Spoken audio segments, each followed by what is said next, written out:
एक अंधेरी और ठंडी रात में मूसलाधार बारिश हो रही थी। 10 साल का राजू एक दुकान के बाहर खड़ा कांप रहा था। राजू की आंखों में आंसू थे। उसने आसमान की ओर देखा और रुआं सी आवाज में कहा कि भगवान, बहुत भूख लगी है। तभी वहां रामलाल काका आए।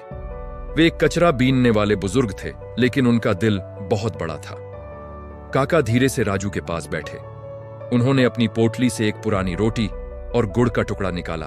काका ने वह रोटी राजू की ओर बढ़ाई और कहा कि बेटा रो मत, इसे खा ले, तेरी भूख मिट जाएगी। राजू ने रोटी ली, लेकिन पूछा कि काका, आपने भी तो कुछ नहीं खाया, आप भूखे कैसे रहेंगे? काका मुस्कुराए और बोले कि मेरी चिंता मत कर, मैं तो पुराना चावल हूं, झेल जाऊंगा। तू अभी फूल है, तुझे खिलना है। काका ने अपनी फटी पुरानी चादर भी राजू के कंधों पर ओढ़ा दी ताकि उसकी ठंड कुछ कम हो सके। समय बीतता गया और 20 साल गुजर गए। शहर की सूरत बदल गई और राजू की तकदीर भी। एक आलीशान कांच की इमारत के सामने एक महंगी गाड़ी रुकी। उसमें से एक सफल बिजनेसमैन बाहर निकला। आज राजू के पास सब कुछ था, लेकिन वह उस बूढ़े फरिश्ते की नेकी को कभी नहीं भूला था।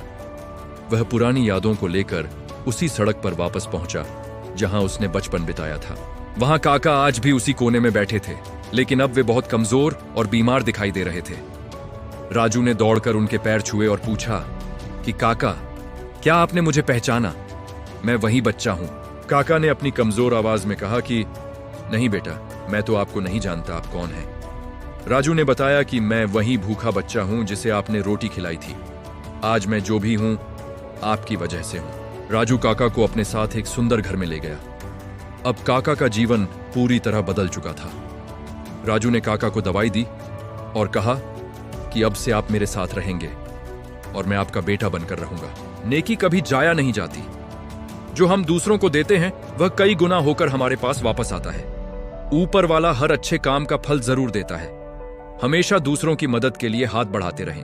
अगर यह कहानी आपके दिल को छू गई हो तो इस वीडियो को लाइक करें और हमें फॉलो करना ना भूलें।